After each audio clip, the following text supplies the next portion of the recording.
우리 옆 사람과 인사합시다. 인생은 타이밍입니다. 인생에는 다 때가 있습니다 라는 제목으로 말씀 증거하겠습니다. 노아가 홍수를 대비해서 150년간이나 열심히 방주를 짓습니다. 곧 인류는 멸망할 직전이었죠. 만약에 그 타이밍에 사람들이 노아 말을 믿고 산으로 올라와서 방주에 들어갔으면 다 살았겠죠. 소돔과 고모라도 마찬가지 아닙니까? 롯이 도망칠 때 같이 도망쳤으면 살 수가 있었습니다. 증권가에서 이 펀드 매니저 하는 형제한테 옛날에 들었는데, 자기가 이거를 팔고 사느냐 이 타이밍을 제가 거짓말 안 하고 수천 번이 아니라 수만 번을 고민한대. 하루 종일 고민하고 그날 밤에도 고민하고 아침에도 고민하고, 이 수만 번이에요, 수만 번. 근데 이게 타이밍이 진짜 쉽지가 않대요. 여러분, 저는 설교를 이 컴퓨터를 보고 하거든요. 그러면 이제 컴퓨터를 보고 이렇게 설교를 하잖아요. 그러면은 제가 시키지도 않았는데 갑자기 업데이트를 시작합니다. 이거는 한두 번 속은 게 아니에요. 뭐 인공지능도 아닌데 이 타이밍은 아니거든요. 제가 설교를 시작하려는데 업데이트 들어갑니다. 15%. 어떻게 해요? 한두 번은 안 속았죠, 제가. 그래서 항상 제가 백업본을 마련을 하나, 또 어제 장례식 급히 가요. 장례식 때 또 언제 프린트 뽑아갑니까? 노 목사님하고 옆에 있는데 또 설교를 하려니까 업데이트가 진행이 돼요. 그러니까 제가 뭘 느끼냐면, 이 인생이란 게 준비성이 아무리 철저한 사람도 사고 한 번 나면 끝나는 거 아니에요? 뭐 열심히 벌었던 사람도 잘못해서 터지면 끝나는 거 아니에요? 내가 준비해서 되는 게 아니다 그거예요. 오늘 본문이요, 사실 전도서의 핵심이에요. 저 전도서 진짜 수만 번 읽었습니다. 수만 번 읽었어요, 전도서를. 오늘 아침에도 읽었어요. 전도서의 핵심은 오늘 이 말씀입니다. 그리고 로마서에서 핵심이 8장이라고 그러죠. 8장의 핵심이 8장 28절이라고 그러죠. 전도서의 핵심이 3장이고 3장의 핵심이 3장 11절이에요. 하나님 따라가야지 그 인생이 타이밍을 잡는다, 이거라는 겁니다. 오늘 7절에 특별히 뭐라고 합니까? 잠잠할 때가 있고 말할 때가 있다. 왜 솔로몬이 잠잠할 때가 있고 말할 때가 있을까? 왕이다 보니까 이 말 저 말 많이 했겠죠. 왕이다 보니까 재판할 때는 뭐 이 말하면서, 자, 여인들에게 가져와 봐라, 이 아이를 반으로 나눠라. 말만 열면은 다 시편이고, 그러니까 3,000편이나 막 지었죠. 아무거나 막 얘기했나 봐요. 그러니까 3,000편 나왔죠. 예? 꽃이 떨어진다 그러면 시인들 뭐 옆에서 다 적고, 그러니까 3,000편 만들었겠죠. 근데 결국 자신의 인생의 말년은 어떻게 됐어요? 정략 결혼한다고 뭐 600명, 800명 데리다 보니까 나중에 어떻게 돼요? 우상 숭배하잖아요. 그러면서 깨달죠. 말을 많이 하는 게 과연 지혜로운 것인가? 안다고 말을 많이 하는 게 그 지혜로워요? 힘이 있다고 힘을 자랑하는 게 지혜예요? 저는 중국 지도자 중에 이 등소평을 좋아하거든요. 등소평이 사실 이제 키도 조그마시고 좀 또 자매들 보기엔 좀 지저분하죠. 맨날 가래침 거기 탁월한 데를 뱉고, 어떻게 보면 우리 옆집 할아버지 뭐 송혜 씨 비슷한 이미지예요. 그런데 작은 거인이에요. 작은 거인. 중국에서 등소평을 길이라고 평가해요. 모택동을 산이라고 평가하고, 저우원라이를 뭐라고 하냐면은 강이라고 하고, 등소평은 길을 줬다는 거예요. 그래서 등소평이 어떻게 보면 모택동이 10년 동안 문화혁명으로 다 뒤처졌던 걸, 해안 지역을 다 풀어가지고 매년 10%씩 경제 성장을 일으켰어요. 그가 주장하는 게 뭡니까? 도강양회. 힘이 있을 때 나타내지 말라는 거예요. 조용히 있으라는 거예요. 근데 이제 그래서 성장했는데, 지금은 이제 중국이 좀 교만해진 것 같아요. 힘이 생겼다고 이제 고개를 들기 시작해서 미국하고 맞짱 뜨고 일본하고 우리나라랑 괴롭히고. 근데 이게 결국 자기 악수죠. 우리는 그러면서 깨달아요. 아, 저 사람들의 한계구나. 저게 그릇이구나. 우리에게 친구가 아니구나. 오히려 감사한 겁니다.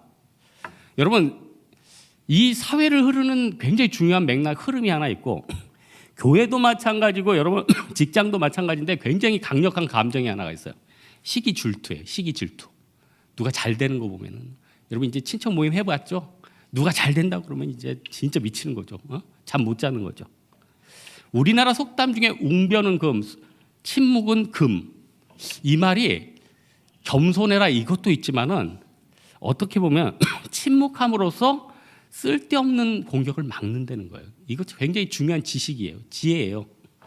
뭐 이렇게 자랑하면은 사람들이 처음에는 박수를 치다가 나중에 시기해요. 그래서 저도 이 지혜를 얻어서 저 자랑 안 해요. 저 이제 한식 자격증 뭐 이런 거부터 해가지고 누가 말하면 이래요. 아유, 그거 다 장로금 자격증이에요. 다 쓸데없는 거. 아유, 그거 뭐 있으나 마나요. 하지만 제가 칼을 들었다면 번개가 치고, 예? 뜸을 들었다 하면은 고성 할아버지들이 반신불수가 났고, 그렇게 되는 거 아니에요? 중요한 거 뭐냐면 실리적인 거. 지혜가 없어서 어려워진 사람들이 너무너무 많다는 거예요. 너무너무 많다는 거예요. 그래서 오늘 본문을 통해서 저는 인생의 타이밍을 잡는 것. 여러분 이제 명절 때 여러 가지 생각했죠. 내가 이 결정을 해야 되나 말아야 되나. 여러 가지 결정들 하루에도 수백 번, 수십 번. 이 사업을 해야 되나 말아야 되나. 그렇게 해서 얼마나 뒤집어지고 고민하는 게 얼마나 많느냐는 거예요. 오늘 본문에 중요한 얘기를 합니다. 3장 4절에 울 때와 웃을 때가 교차한대요. 무슨 말입니까? 태어날 때 울죠. 학창시절에는 아무 생각 없으니까 웃죠. 결혼할 때 웃죠. 부모님 돌아가면 울죠. 자기 떠나가면 어디에요? 관에 들어요. 관에 들어가. 이번에 임직식 때 장로님들 패를 만들어 주는데 요한계시록 그 문구가 있어요. 내가 죽도록 충성하라. 그러면 생명의 면류관을 주리라. 근데 이제 개역 개정에는 바뀌었어. 죽도록 충성하라. 그러면 생명의 관을 주리라. 근데 느낌이 안 좋아. 장로님들이 기분이 안 좋을 것 같아. 그래서 제가 고민을 했어요. 개역 개정으로 넣어주면 관을 준다는 거고 옛날 버전으로 넣으면 면류관을 준대. 그래서 고민하다. 에이, 면류관이 낫다. 그래서 옛날 면류관을 넣었는데 중요한 건 진짜 관으로 들어가죠. 관으로 들어가서 면류관을 받는 거예요. 그래서 저도 옛날에 토요일 날 아침 돌예배, 점심 주례, 저녁 장례를 하루에 다 치렀어요. 야, 생로병사가 그 안에 다 있어요. 생로병사가 다 있어요. 사업하다 잘 나가는 분들은요, 그래요. 막 잘 나갈 때는 좋은 차 타고 다니고 술 마시면 돈 다 내고 명절 같은 때 잘 나가는 친척들은 어때죠? 장자가 있음에도 불구하고 잘 나가는 사람은 거의 장자 역할을 하죠. 시키지도 않아도 주변에서 그래. 넌 장자나 다름없어. 잘 나가니까. 근데 이게 다 오르고 내리는 게 다 있다는 거예요. 아브라함이 오르고 내리고 이게 다 있었죠. 예? 여러분 우리 인생이 지금 사업하는 분들 나중에 사업도 하고 있을까요? 지금 공무원 준비하는 분들 계속 앞으로 공무원 돼 있을까요? 아니면 다른 거 하고 있을까요? 인생이라는 건 전혀 나와 생각했던 것과 다른 방향으로 흘러간다는 거예요. 그래서 제 고등학교 동창들이 그런 얘기예요. 옛날에 고등학생들 교련이라고 있었거든요. 근데 교련 선생님들은 군대에서 뭐 육사를 하든지 뭐 하든지 군이 있다가 소령으로 좀 일찍 퇴역을 하고 학교에서 교련 선생님을 하는 거예요. 근데 교련 선생님 하다가 교련이 없어져 버렸어요. 그래서 그 선생님들은 어떻게 해요? 교련 선생님이 없어졌으니까 자를 수는 없잖아요. 그러니까 교장 선생님이 원하는 과목을 해라. 그래서 어떤 분은 대부분 도덕 사회를 하셨어요. 근데 어떤 분들은 뭣도 모르고 수학 영어 해가지고 막 퇴사하고 그랬는데 아니 강남에서 지금 수학 영어 얼마나 빡센데 그 수학 영어를 섣불리 건드렸다가 이제 퇴사를 하셨죠. 근데 그분들 분명히 그랬을 거예요. 어렸을 때는 군인이 돼서 장성의 꿈이 있었을 텐데 자기가 나중에 이렇게 학교 선생님, 교련 선생이 될지 어떻게 알았겠고 나중에는 사회 선생이 될지 어떻게 알았겠고 다 이렇게 웃음과 울음이 교차된다는 거예요. 그리고 나서 정말 건강했던 체육 선생님이 있는데 그분이 돌아가셨다는 얘기를 들었어. 무슨 간암으로 돌아가셨다는 얘기. 그러니까 여러분 우리 인생 가운데 지금 차선책을 느끼고 있는 사람도 있어요. 내가 S대학을 갔어야 되는데 F대학을 갔다. 내가 그 자매를 만났어야 되는데 이 자매를 만났다. 자기가 생각할 때는 전부 다 차선책들이에요. 근데 하나님 보시기에는 그게 차선책이 아니에요. 나한테 제일 좋은 되는 거예요. 제일 좋은 것이라는 겁니다. 그래서 지금 울고 있는 사람들 있습니까? 조금만 기대해 보세요. 나중에 웃을 날이 와요. 지금 웃고 있는 분이 있습니까? 납자가 엎드리면 괜찮죠. 두 번째가 진짜 더 중요한데 제가 3장 11절이 이 전도의 핵심 중에 핵심이라고 그랬잖아요. 여기 뭐라고 하냐? 3장 11절에 하나님이 모든 것을 지으시되 때를 따라 아름답게 하셨고 또 사람에게 영원히 사모하는 마음을 주셨다. 그러나 하나님이 하시는 일을 시종을 사람으로 측량할 수 없게 만들었다. 무슨 말입니까? 인간은 결코 물질이나 지혜나 지위나 이런 것으로 만족할 수 없다. 또 하나, 인간은 피조물이기 때문에 하나님의 역량을 측량할 수 없다. 이게 핵심입니다. 이게 핵심인데 여기서 중요한 뭐가 있습니까? 여러분 인생 가운데 하나님이 어떨 땐 지키라 할 때가 있고 버리라 할 때가 있다는 거예요. 아브라함은 사실 이삭을 버리라고 했잖아요. 그 뭐 얼마나 그 눈물 나는 일입니까? 버렸단 말이에요. 근데 하나님이 채워주시잖아요. 그래서 우리가 하나님이 어떨 때는 놓으라 이럴 때가 있거든요. 그러면은 이걸 놓으면은 이게 종잣돈인데 이 기회를 던져버리면 너무나도 아까운데 올해 이거 선교 다니다 보면은 이 시험은 도저히 못 붙을 것 같은데 제가 보니까 결국 그것도 인본주의예요. 하나님 앞에 맡기면은 내가 실력 좀 부족해도 붙는 거고 내가 아무리 노력해도 안 되는 건 안 되는 거고 또 내가 이 시험 말고 또 하나님이 숨겨진 새로운 것들을 주신다는 겁니다. 그러니까 진짜 지혜자가 뭡니까? 지킬 때랑 버릴 때를 정확히 분별을 하는 게 있죠. 그럼 뭘 지켜야 됩니까? 잠언에서는 계속 지혜를 지키래요. 그럼 그 지혜가 뭘까? 3장 6절에 보니까 찾을 때가 있고 잃을 때가 있고 지킬 때가 있고 버릴 때가 있다. 찾을 때는 뭡니까? 물질이에요.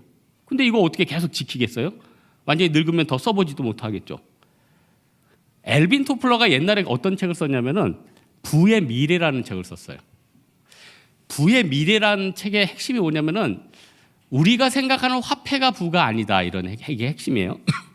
영어 제목은 부의 미래가 아니에요. 다른 긴 거 있습니다. 나중에 찾아보시고. 거기에 보면은 유용지식과 무용지식이 있어요. 무용지식은 쓸데없는 것들이에요. 근데 유용지식은 굉장히 쓸데가 있고, 그러니까 한마디로 이제 지혜죠. 그런데 엘빈 토플러뿐만 아니라 저 경제학 콘서트 쓴 탐 하포드나 나이로비트나 이 미래학자들이 공통적으로 얘기하는 게 있어요. 미래의 부라는 거는 결국 희소성이라는 거예요. 희소성. 여러분 잘 생각해 보세요. 여기 의사 선생님, 변호사 선생님 계시겠지만은 기분 나쁘게 듣지 마시고 옛날에는 의사나 변호사가 희소성이 있었어요. 일단 의사나 변호사가 되면은 미래가 좀 세상적인 눈으로 보장이 됐잖아요, 옛날에. 근데 이제 점점 많아지는 거예요. 막 몇몇 명씩 쏟아지고, 외국에서 막 뭐 열리고 원격 진료되고, 그러니까 어떻게 돼요? 희소성이 사라지는 동시에 가치가 변동이 됩니다. 제가 10년 전에 등산복이라고는 노스페이스밖에 없었습니다. 왜냐하면은 브랜드 있는 그 등산복이 별로 없었어요. 그러니까 희소성이 있으니까 어떻게 돼요? 갖고 싶은 거죠. 그러니까 중고등학생들의 꿈은 뭐예요? 노스페이스예요. 그러니까 어떻게 돼요? 반 교복이 돼버렸어요. 노스페이스가 있어요. 그리고 좀 잘 사는 애들은 노스페이스 대장, 히말라야 갈 때 되는 거 이렇게 빡빡한 거 입기만 하면 땀이 후끈해가지고 땀이 막 목에 땀이 줄줄줄 흐르는 거 그거 더운데도 불구하고 그거 입고 앉아 있으면은 사람들이 인정을 해줬단 말이에요. 그러나 지금 어떻게 됐어요? 등산용품이 얼마나 많아졌어요? 옛날 10년 가격에 아울렛 가면 반도 안 해요. 반도 안 해요. 질이 떨어진 겁니까? 그게 아니죠. 희소성이 떨어진 거예요. 희소성. 그럼 뭐가 희소성인가? 가령 내 성격이 다른 사람들을 아우르는 성격이다. 어떤 저희 팀원 중에는 인도든 외국 가면은 애들이 20-30명씩 막 붙는 애들이 있어요. 그 사람의 희소성이에요. 너 이쪽 일을 해야 된다. 그런 얘기를 합니다. 어떤 사람들은 뭐 이렇게 우리가 여러 가지 계산하는데 힘든데 그 사람은 머릿속으로 그냥 계산이 되는 사람들이 있어요. 머리가 그려지는 사람들이 있어요. 그러면 그 사람은 그 희소성을 살려야 되는 겁니다. 그게 어떻게 보면 하나님이 우리에게 주신 지혜라는 거예요. 그러니까 남하고 똑같은 거 하다가는 이제 뒤처지는 거죠. 가치가 변화되는 거죠. 그러니까 가치는 계속 변화되는데 그 중에서 살아남을 수 있는 게 뭡니까? 내 희소성을 계속 살려내면 된다는 거예요. 그와 동시에 그러면 내 희소성을 살리지만은 때로는 하나님이 버리라 떠나라 언제 그러냐는 거예요.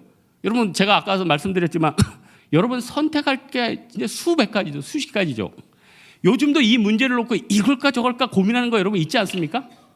하루에도 수백 번 고민하지 않아요? 그거 가지고 부모님하고 얘기하고 주변 사람 얘기하는데 답이 안 나와. 왜냐면 다 미래를 모르거든요. 아브라함은 쉽게 생각했어. 떠나라 할 때 떠난 거야. 제가 아까 성경 공부할 때 그런 얘기 했어요. 아브라함 참 대단해. 아브라함 그래도 지혜롭다. 그랬더니 아브라함의 약점에 대해서 팀원들이 아까 좀 얘기를 했는데 제가 그런 얘기를 했죠.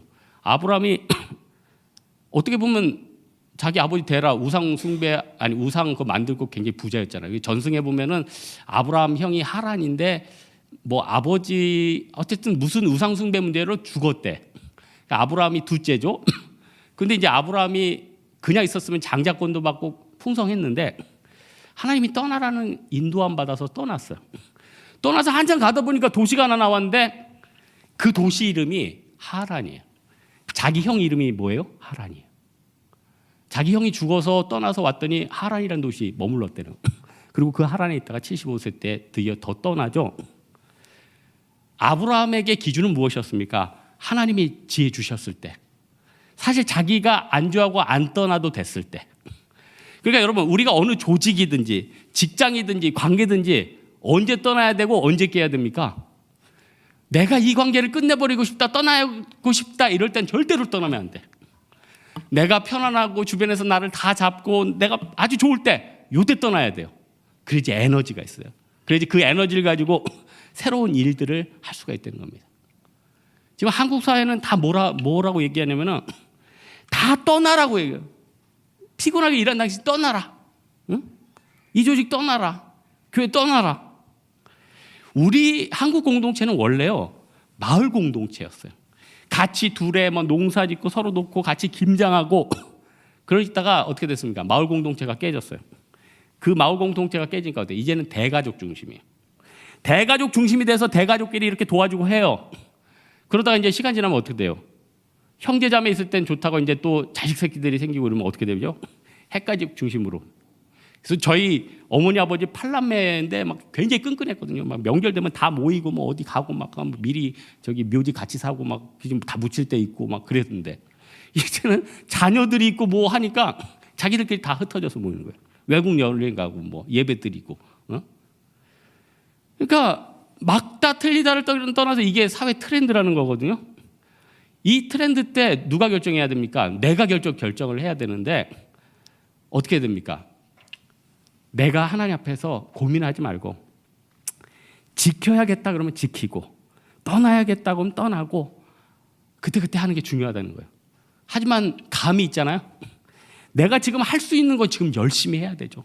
내가 진짜 지금 선교 갈 수 있을 때면 열심히 가야 되고 내가 지금 다른 일을 해야 될 거면 열심히 해야 되고 진짜 어떻게 보면은 그런 부분에 있어서 하나님이 주실 때 그때 열심히 하는 게 지혜라는 것입니다. 그렇다면은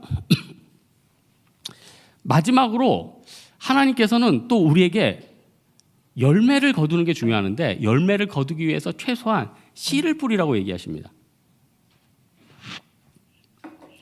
오늘 말씀해 보니까 2절에 보니까 인생은 날 때가 있고 죽을 때가 있고 심을 때가 있고 심은 것을 뽑을 때가 있대요. 여기서 무슨 지혜가 있냐면은 모든 것은 생로병사가 있습니다. 그 주기가 사람이든 건물이든 물건이든 대략 한 30년 주기래요. 이 건물도 이제 한 30년 지나면 이제 완전히 흔들흔들하는 거죠. 우리 장년들도 20대 때부터 30년, 40년 더 있으면 어떻게 돼요? 전도수 뒤에 창이 어두워진대. 창이 어두운 무슨 창일까요? 눈이 어두워져. 맷돌이 흔들린대. 그 맷돌이 뭐죠? 이빨. 굳은 것이 굽어진대. 그 뭐죠? 허리.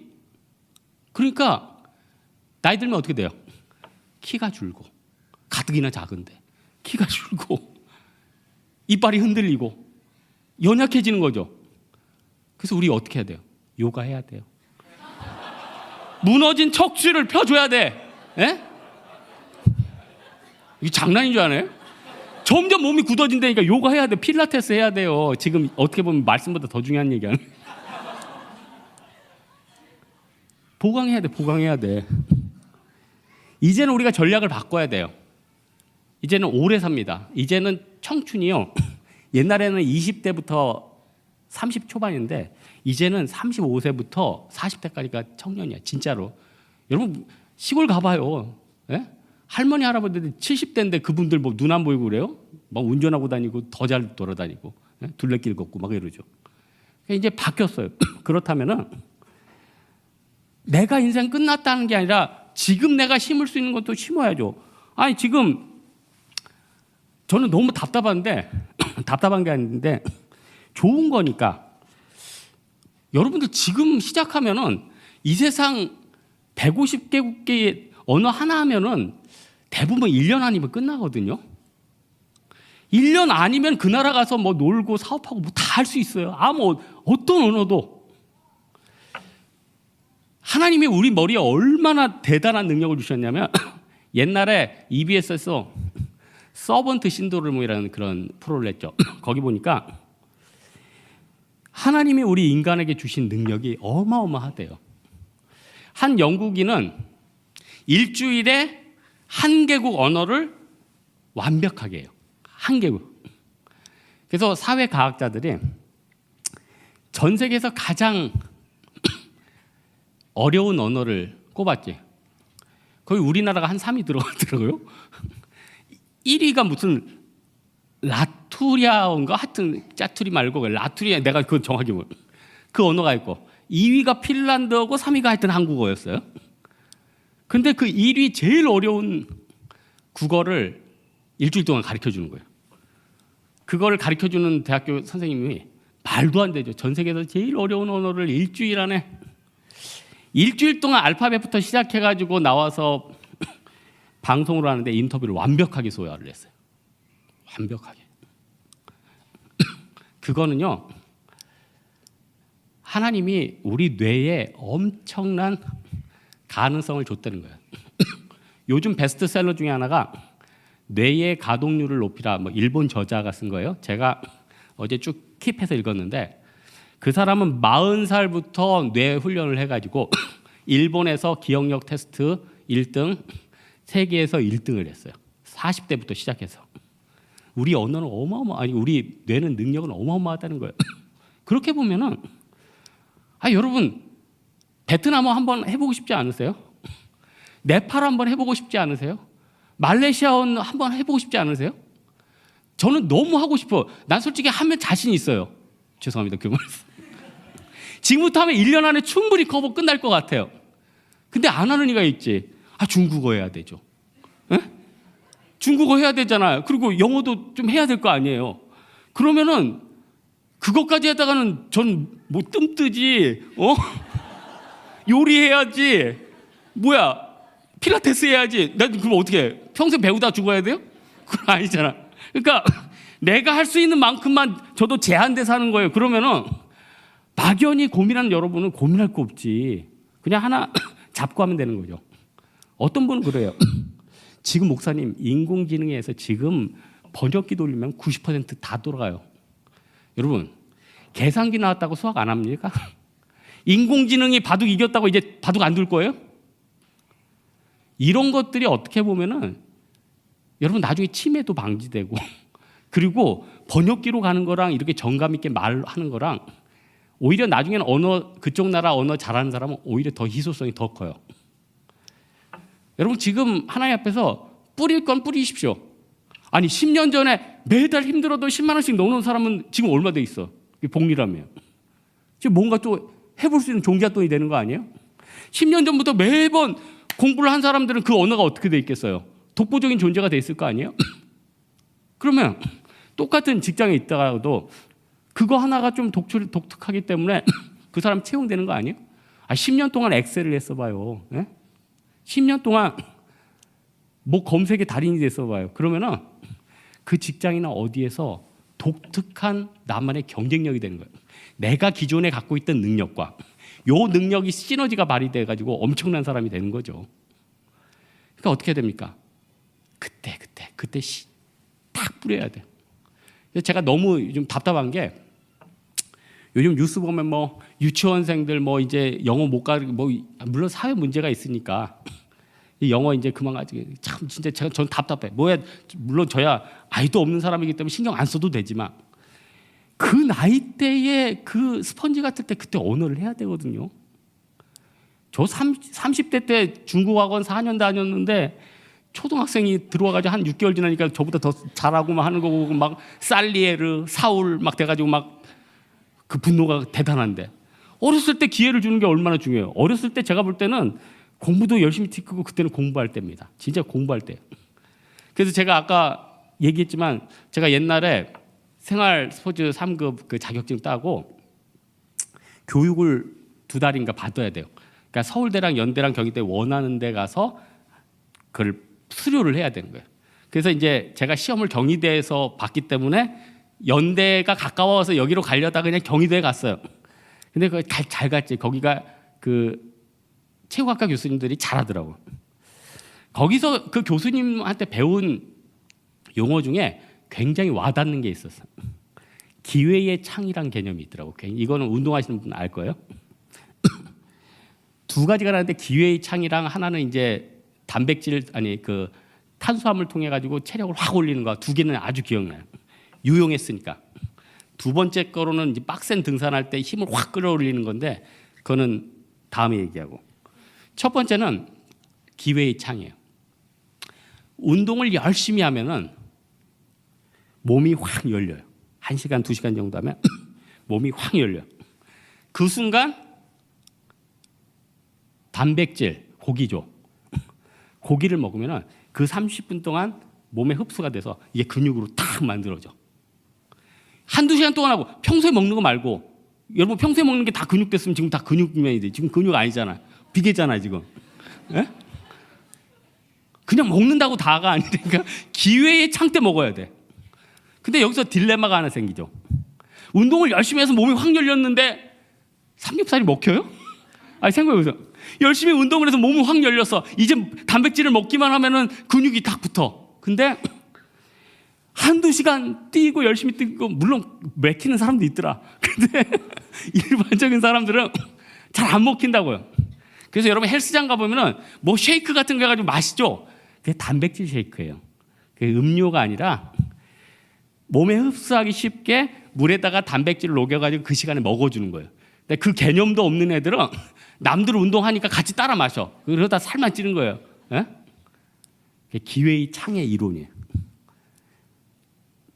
돌려서 얘기하면 우리가 내일 모레 제주 선교 가잖아요. 언제 이렇게 동원해서 언제 전도하겠어요? 언제 가서 영적으로 동일하게 변화되겠어요? 언제 이렇게 하나님의 영광의 면류관을 얻을 시간이 있겠어요? 여러분이 은퇴를 해가지고 1년 동안 준비를 하고 해도 열심히 뛰어도 기회의 창이 열리지 않으면 끝나는 거예요. 기회의 창. 저 예전에 군대에서 신교되니까 전도하기 얼마나 좋아요. 매주 200명, 400명 막 전도하는데 너무 좋지. 뭐 제가 운전병 하면서 대대운전 같이 했으니까. 야, 너무너무 신나. 200명, 400명. 그러다가 힘들더라고. 밤에 초소 돌면서 막 초코파이랑 그 커피 줘야죠. 아침에 또 운전해야 되죠. 또 원래 1호차 운전병은 그 이 보초를 빼주거든요. 전군에서 1호차 운전만 막 빼줘. 근데 철호는 이 인원 TO가 너무 드물어. 그리고 또 대대장님은 또 FM. 네가 모범을 보이라 이거지. 그냥 나가가지고 또 그것도 하고 너무 힘들어요. 그래서 한 6개월만 쉬었다 가요. 6개월만 쉬었다 하자. 6개월 딱 지나니까 그때 참모총장인가 누가 바뀌었어요. 전군의 종교 이거 금지. 제대할 때까지 못했어. 제대할 때까지. 기회의 창은 아무 때나 열리는 게 아니에요. 그래서 여러분 파스칼이 그랬잖아요. 전도할 때 어떤 얘기했어요? 파스칼은 전도할 때 도박 이론을 얘기했어요. 앞에 사람들이 안 믿겠다 그러면 그래요. 천국이 있는 게 50%, 천국이 없는 게 50%라고 치자. 만약에 없다 그러면 넌 손해 보는 게 없다 이거죠. 근데 만약에 천국이 있다 그러면 네가 안 믿고 지옥 가면 그것처럼 억울한 게 어디 있냐는 거예요. 우리가 살아계신 하나님이 있고 우리가 세상에서 열심히 뛰는 게 영원한 천국의 면류관으로 있다면은 무조건 기회의 창에 들어가야 되죠. 또 기회의 창에 들어가면 그걸로 끝납니까? 거기에서 막 근육 얻죠, 몸 좋아지죠, 영적으로 강건해지죠, 인간관계 좋아지죠. 사람이 영이 밝아지니까 대인 사회생활 할 때도 강력해지죠. 우리는요 모든 것이 마치 영원할 거라고 생각해. 내가 이 체력이면 앞으로도 계속 이 체력일 거라고 생각해요.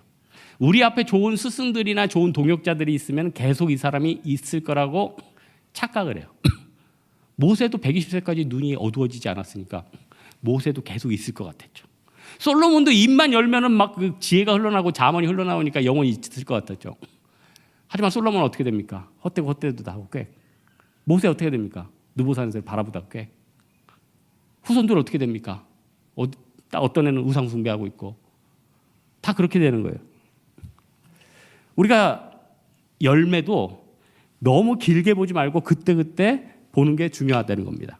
시편 126편 6절 읽겠습니다. 울며 씨를 뿌리러 나가는 자는 반드시 기쁨으로 그 곡식단을 가지고 돌아오리로다. 여러분 이번 주에 막 제주도 가면은 재밌기도 하죠. 재밌죠. 하지만 또 하나 영적인 싸움인데 뭐 어떻게 늘 즐겁겠어요? 왜 또 좋은 거라면 고성에 비해서 설거지 안 한다는 거. 뭐 그거. 그것도 또 행복하더라고. 참. 여러분 다른 것보다도 하나님 앞에서 인생엔 다 때가 있습니다. 다 때가 있다는 거예요. 울 때가 있고 웃을 때가 있다. 그러니까 지금 너무 울지 마세요. 나는 흙수저고 나는 끝났고 나는 보잘것없다. 갑자기 왕 만들어줍니다. 목동이었는데 나중에 대목장 시켜주세요. 지킬 때가 있고 버릴 때가 있다. 난 가진 게 없는데요. 그거라도 드려야죠. 가진 거 없는데 5병이어라도 드리면 나중에 이거 1000배 아니에요. 1000배. 얼마나 감사해요. 그거라도 드려야죠. 무엇을 하든지 사람이 무엇을 심든지 그대로 거두리라. 여기 여러분이 선교를 심든지 기도를 심든지 동역을 심든지 심으면 반드시 거둬진다는 겁니다. 마지막으로요. 여러분 하나님이 충분한 능력을 줬습니다. 이제 끝났다고 하지 말고 이제 뭔가 한번 시작해 보세요. 이제 구정이면 또 새로운 한 해 시작됐는데 뭐 공부도 좋고 선교도 좋고 뭔가 한번 새로 시작해 보세요. 그러면은 올해 한 해가 끝났을 땐 그게 굉장히 많이 가 있다니까요. 이게 1년, 2년, 3년 싸우면은 엄청난 사람이 되는 거죠. 이런 인생 사는 여러분 되기를 주님의 이름으로 축원합니다. 우리 한번 찬양하겠습니다. 두려운 마음 가진 자요.